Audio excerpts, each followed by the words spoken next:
All right, so here we are today. Got my Olympus movie VX-802. Gonna be rebuilding this battery. So I know there's a lot of people on Reddit. I couldn't find any information on how to do this. So I found one video that helped me, but it was just like a drawing diagram. So here I am gonna try to show exactly what I did. To start, what I did was I had two batteries. Neither of them would hold a charge. Couldn't find this battery online anywhere. The only reason I would be rebuilding this is if I couldn't find this anywhere online, and I couldn't find it. Tried wholesalers, called so many places overseas, nobody had it. So here we are. Step one is just taking this thing apart. For me, it was quite a bit of manhandling. Let's see what I can do here. Make sure you guys can see.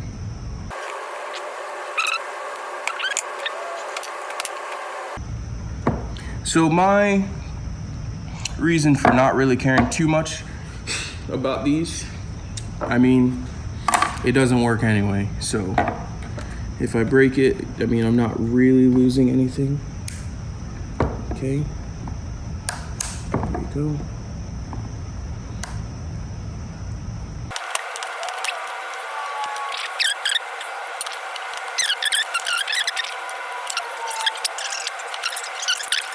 Good. Yes, sir.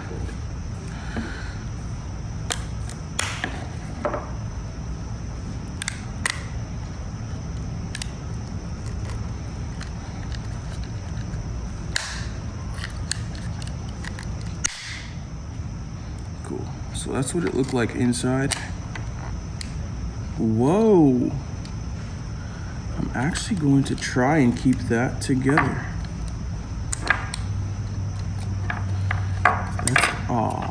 Well, you can always find something to get it back anyways. So this is what it looked like when I ripped it open. 6 cells, same batteries. So now all we have to do to get these out, get our little soldering iron, get that off. I'm gonna grab that real quick.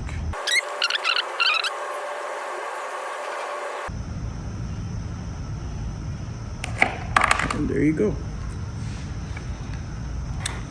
Some old solder. Cool. So now you can get rid of these. Find a way to legally dispose of them in your area. So there's a couple of things that you're going to need that I recommend buying before you get started. I should have said this at the beginning, but get a couple of these 18650 battery cells, lithium ion. Just find out what's the voltage of your battery. For this one, it was 7.2 volts. So I got 2 cells that are 3.7 volts each. It's about 2 volts over, but should be fine to run this battery from the info that I've seen. And then you get a 18650 battery holder. Got both of these off of Amazon. It's probably better quality ones that I could have gotten, but honestly, I just wanted to get this done as quickly as possible to see if it would even work. This came in a 4-pack for less than 10 bucks. That was good. Had the lead wires and everything all soldered up. This one kind of broke off, but doesn't really matter at this point in time. So now we just got to do a little bit of trimming to fit this holder into here. And at the end, it would look like this. So all I did was cut off a little top here, cut off this little lip so that it could all fit nice and dandy. First thing I did was kind of take this apart a little bit. Realized that there's an on and off switch, which I don't need. So I went ahead and just pulled that out. Then I could pull this entire thing out, and then we just need to remove this clip from here. By the way, this is my first time doing any of this, so if you have no experience, it's honestly not that bad. You just gotta be a little bit willing to risk it all, you know? So now, just taking off the top here. So, I don't know what to recommend to people that don't have access to a Dremel or don't have a Dremel. Find a way to cut off the top here. I'll grab the Dremel so that you guys can see. All right, so I went and grabbed the Dremel. Should go ahead and remove anything from inside this. This should now be empty. Yeah, definitely get some eye protection and a mask. All right, we're just gonna go ahead and trim. So I'll show you exactly what I did. I don't want to trim here. Honestly, anything past here, that's all I want to trim. I need this slot to hold these. So you definitely don't want to trim where this little insert is. You want to trim past the insert. I'm gonna go ahead and do that.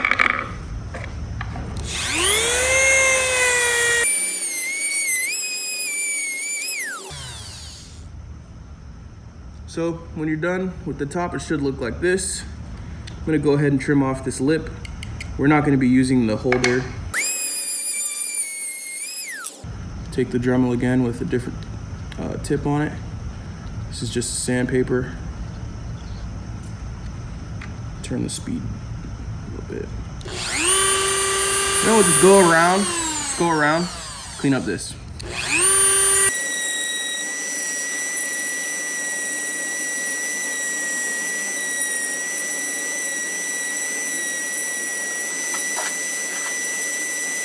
Shavings out the way. Yeah, so now that's, you know, it's good enough. I'm gonna go ahead and do a test fit. So to take the back of the battery that we just, you know, removed. So I'll do one more test fit, see if I like how it's sitting. All right, so now we have to do a little bit of wiring. I'll be honest. By the way, I have no experience with any of this. I mean, I've used a Dremel a couple of times. This is gonna be like my second time soldering, and I have no experience wiring besides this first one. So this is not like, you know, a super, super hard task. Let's see. So now we got to strip this wire. I actually need to cut it. Only need about this much.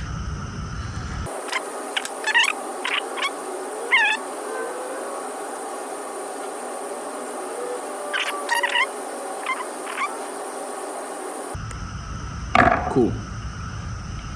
Leave that much exposed.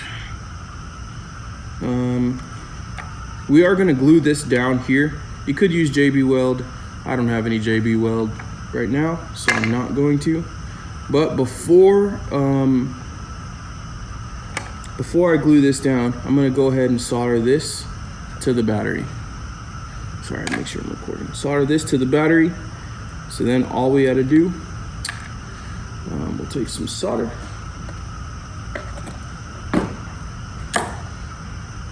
We'll do one side at a time anyway. So I'll go ahead and try to do this now. Wish I had, you know, some helping hands. Let's test this iron. How are we doing here? That's not good.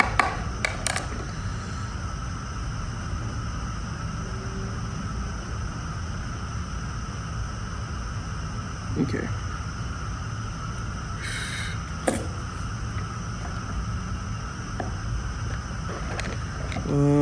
I recommend finding a way to keep this standing. I don't have a great way, but we'll just jam it between two things real quick. Let's see, what do we got? See? use this. All right, so just gotta get some solder on here, connect these wires, and then we'll be good to go.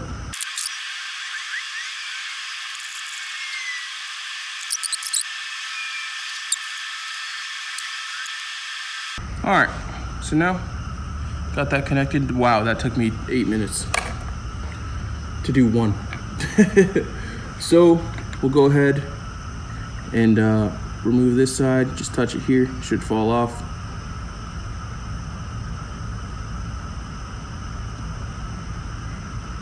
It's heating up, heating up. There we go. Cool. Go ahead and attach this wire. This wire normally is attached, but it looks like it just kind of broke off. So we're gonna go ahead and just reattach it.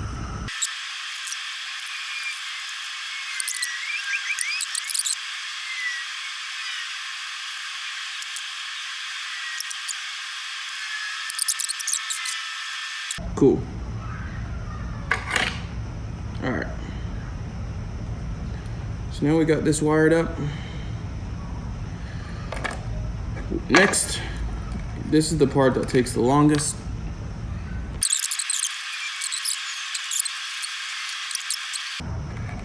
So I got a nice good seal here. This is already starting to get going. So that's unfortunate. We're just gonna send it. Press down real hard. Honestly, what I did was I put something real heavy on top of it. Came back the next day. All right, we'll be back on this probably an hour or so. All right, this has been sitting for a couple hours now.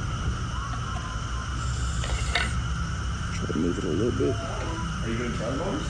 This glue is looking pretty nice. This glue is looking pretty nice and tight. Got no movement there. All right, so now we'll just continue where we left off. Gonna plug these in. Both sides.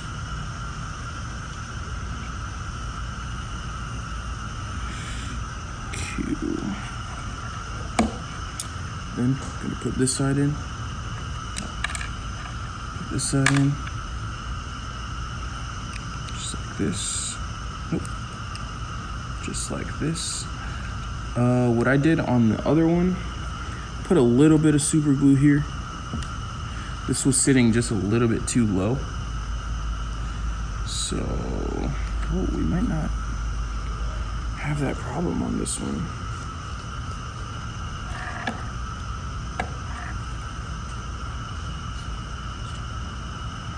This is likely gonna be fine. If not, I'll take it out and glue it again. So now we have this. We should be good to just grab our batteries and test this thing out. Yeah. What I like to do, what I did on the other one, just folded these in so that they're out of the way.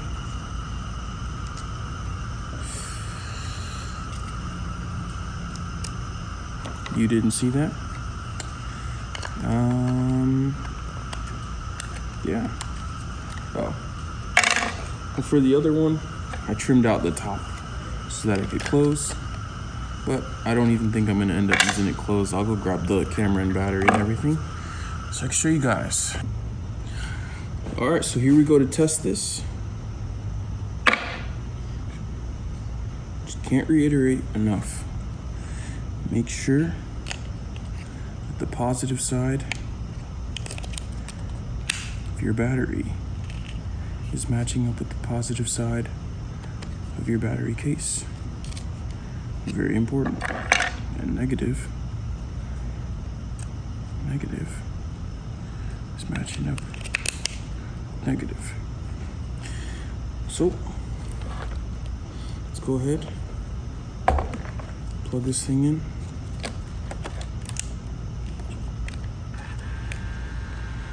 Money. Take off his lens cap. There's our moment of truth.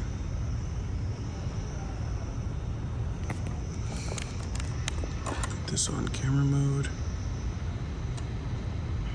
Can kind of see through here. Okay, my iPhone is tripping. But there you go. It's looking nice and good. As you can see, this is clearly where we are. And that's what it looks like. This battery normally says battery up here if there's a problem, if it's low battery or something. But I mean, it's working out good. If you have any questions, let me know.